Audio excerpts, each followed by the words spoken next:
Leave a banana on your kitchen counter, and the countdown is obvious. In just a few warm days, the peel turns yellow, then spotted, then entirely brown and unusable. Compare that to a pristine banana sitting in a North American or European supermarket. That specific fruit was cut in the tropics, loaded into a container, moved through a port, shipped across an ocean, and driven through a distribution network over a journey that took several weeks. A fruit that decays rapidly in your kitchen can survive an ocean crossing because the supply chain treats it as a living organism. The margin for error keeping it alive is incredibly narrow.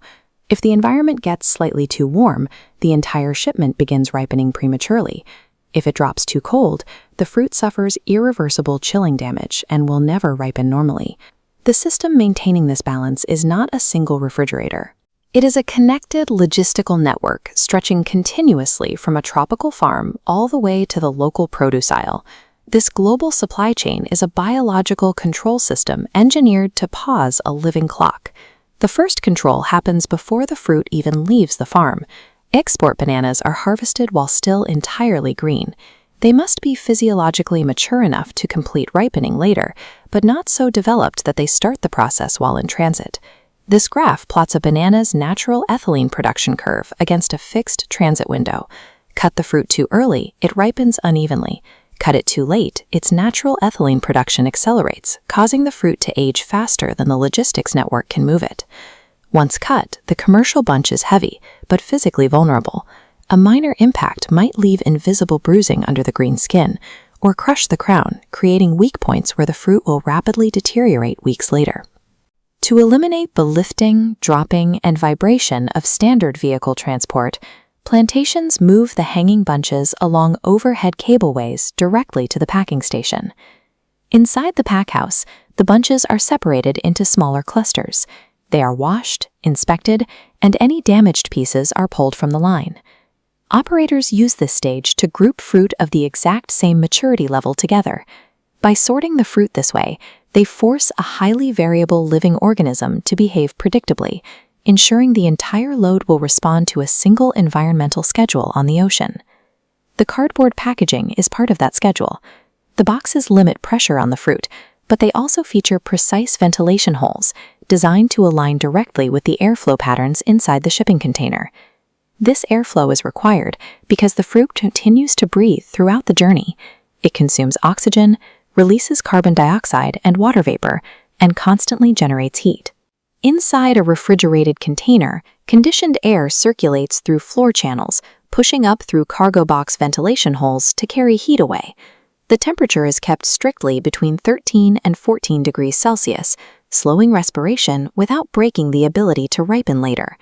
Some shipments apply further biological suppression using controlled atmosphere containers. By actively reducing the oxygen levels and managing carbon dioxide, the system further delays the fruit's internal ethylene production. Modern sensors track these conditions across every port, ship, and truck handoff. But if a delay occurs, or if a temperature deviation happens on the dock, the fruit burns through its remaining green life. A cold chain failure rarely happens in one dramatic moment. It is the gradual, invisible disappearance of the time margin that the logistics plan was built to protect. When the surviving container reaches its destination, the system performs a surprising reversal. After spending weeks carefully preventing the fruit from ripening, the destination facility deliberately causes it.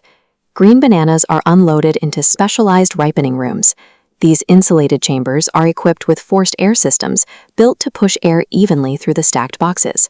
Operators introduce a measured concentration of ethylene gas into the room over 24 to 48 hours, triggering the natural ripening process across the entire batch simultaneously. Once the fruit receives that signal, its biology awakens. Starches rapidly convert into sugars, chlorophyll breaks down to reveal the yellow skin, and the bananas produce a massive surge of their own heat and gas. The uniform airflow in the room extracts this sudden excess heat. It ensures the actual pulp temperature remains identical across every single pallet, forcing thousands of individual bananas to ripen at the exact same pace.